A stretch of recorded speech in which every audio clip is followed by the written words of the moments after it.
Hey, what's up? It's Privacy J here. 2 days ago, there was a Super Bowl. So the Eagles win. So yeah, we just saw it on TV, and then after that, the Eagles winning. So yeah. Anyways, let's go to today's topics about Super Bowl. Chiefs Eagles in Super Bowl LIX. What we learned from Philadelphia Eagles, Kansas City Chiefs 22.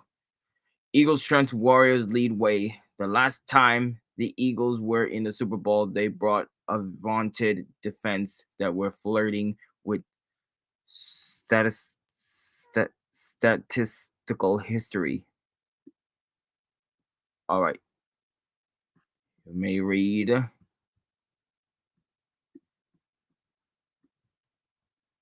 That sack-hungry unit never took down Patrick Mahomes even once in Super Bowl 57. With 2 years to retool, General Manager Howie Roseman's rebuilt defensive line carried this game. Philadelphia had the rare privilege of being able to play coverage for most of this game because its front four generated consistent, and often blindingly quick, pressure. The Eagles absolutely shut down the Chiefs' offense in the first half and affected Mahomes enough to force turnovers and fry his mental processing, creating a clear advantage while racking up 6 sacks along the way. On the offensive side, the Eagles handled Steve Spagnuolo's defense quite well, limiting pressure and protecting Jalen Hurts for most of the game. It's telling that for much of the night, the Chiefs' pressure rate matched their blitz rate.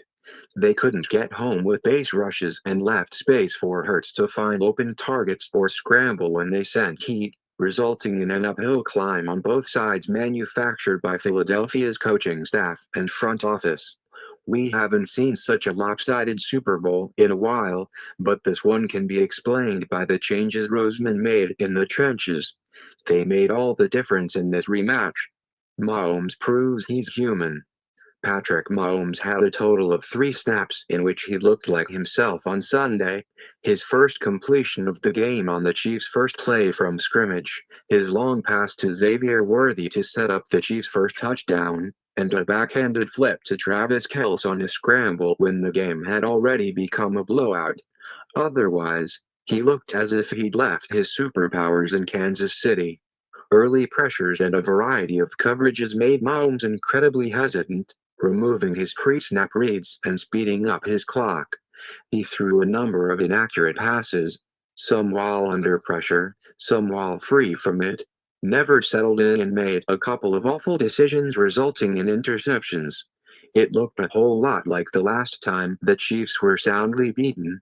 Super Bowl 55 against the Buccaneers, another game in which a superior defense dominated Kansas City. The problems obviously begin with the offensive line, which has been Kansas City's weakness all season, but it was almost shocking to see Mahomes reduced to a frantic, uncertain quarterback. It also left no doubt as to who would win this game by the middle of the third quarter. Fangio delivers a defensive masterclass. In the lead up to Super Bowl 59, much of the conversation revolved around this legendary matchup of coordinators. It didn't take Vic Fangio long to prove his superiority. Situationally, Fangio was excellent early. On third down during the Chiefs' opening possession, a drive that began with a well-designed play for a first down, Fangio put one of most athletic defenders in Cooper DeJean on Travis Kelce, then added Reed Blankenship as a robber defender in cover one, plastering an eagle to every pass catcher while eliminating Patrick Mahomes' favorite third down target, Kelce, from the equation. That play ended in a desperate heave by Mahomes that was almost intercepted and ended up proving to be a precursor of what was to come. Fangio complicated the picture for Mahomes, who struggled to find open targets even while the Eagles leaned on cover four shells. This was possible because of Philadelphia's effective front four, and by the time the Eagles held a 24-0 lead, it was clear who owned the more complete defense. Philadelphia's Super Bowl triumph was built on an incredible offseason completed by Roseman and the right hires made by Nick Sirianni after their dreadful finish to the 2023 season. As they'd said all week, they needed to go through that experience to get here. But even they likely didn't know it would be this emphatic. DeJean makes his mark. Everyone will remember the pick six that put the Eagles ahead by 17 points, but Cooper DeJean made a big play even earlier in the game on the Chiefs' first possession when he cut down Xavier Worthy in the open field for a minimal gain. That play set the tone for the Eagles on a night in which nothing easy was available for Patrick Mahomes, and even when they thought they got matchups they liked, their targets were rarely open. DeJean embodies precisely what Howie Roseman sought when he retooled this defense over the last 2 years. When the time came for DeJean to make an instinctive play amid the chaos of a Mahomes scramble, he was in perfect position to slide underneath Mahomes' hurry throw and rely on his athleticism to return it through traffic all the way to pay dirt. That play took a game that remained very much undecided and swung it in favor of the Eagles, giving us our first bit of proof that the team that ended up proving to be superior, Philadelphia, might wipe the floor with Kansas City. The Eagles did just that so dramatically. They drenched Sirianni in a Gatorade bath with 2:52 left and Kenny Pickett in the game.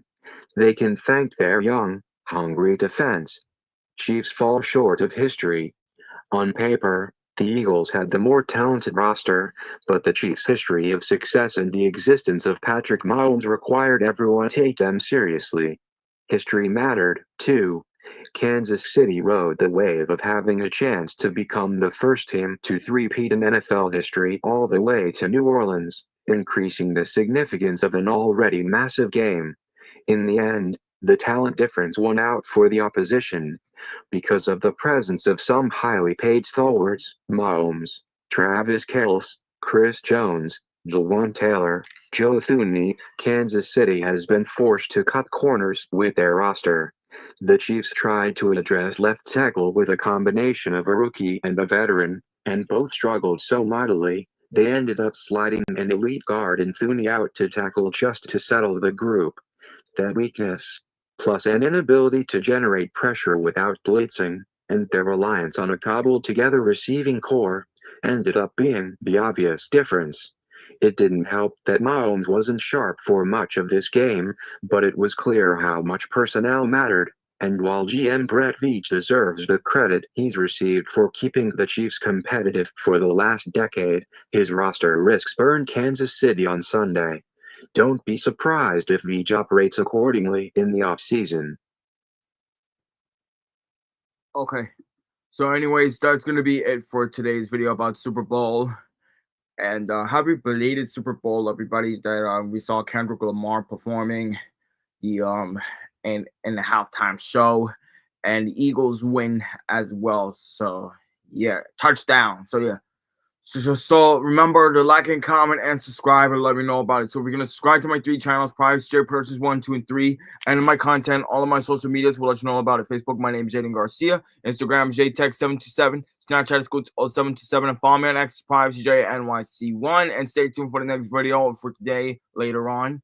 And thanks for watching and peace out.